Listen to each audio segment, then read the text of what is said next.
আমার নবী যেদিন এই দেশ থেকে বিদায় হয়ে যাবে, আমার আল্লাহ জিবরাইলকে দিয়ে প্রস্তাব পাঠিয়েছিলেন, ও জিবরাইল আমার বন্ধুর কানে খবর দাও, আমার বন্ধু এই দেশের মাটিতে থাকতে পারবে না, আমার বন্ধু এই রক্ত মাখা জমিনের মধ্যে রাখবো না, আমার বন্ধুর দেহ আমার আরশের ডাইন পাশে দাফন করব।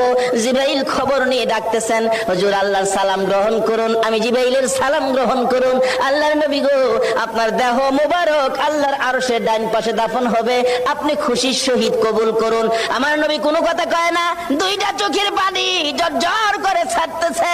জিবরাইল বলেন, ইয়া রাসূলুল্লাহ, এত সুন্দর প্রস্তাব নিয়ে আসলাম, কোনো কথা কন না, খালি কাঁদেন কেন জানতে চায়। আমার নবী বলেন, জিবরাইল রে, তোমার জন্য খুশির খবর হতে পারে, আমি খুশি হতে পারলাম না। কেন পারলেন না? রে জিবরাইল, আমার দাফন আল্লাহর আরশের ডান পাশে হবে, আমি জানতে চাই আমার গুনাহগার উম্মতের দাফন কই হবে রে? জিবরাইল বলেন, আপনার উম্মতের দাফন এই জমিনের মধ্যে হবে। আমার নবীর কান্না আরো বেড়ে গেছে। জিবরাইল,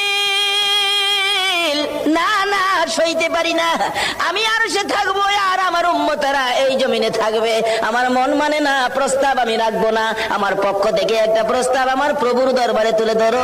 জিবরাইল রে, আমার গুনাহগার এতিম উম্মতেরা যেই জমিনে থাকবে, আমি নবী আর সে যাব না রে, আমি আমার গুনাহগার উম্মতের পাশে সেই জমিনের মধ্যে শুয়ে থাকবো।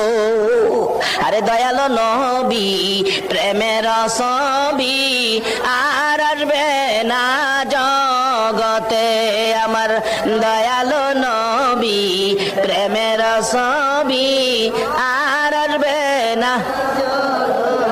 হাসর দিনে উম্মত বিনে, হাসর দিনে উম্মত বিনে যাবে না নবীজি বেহেশতে।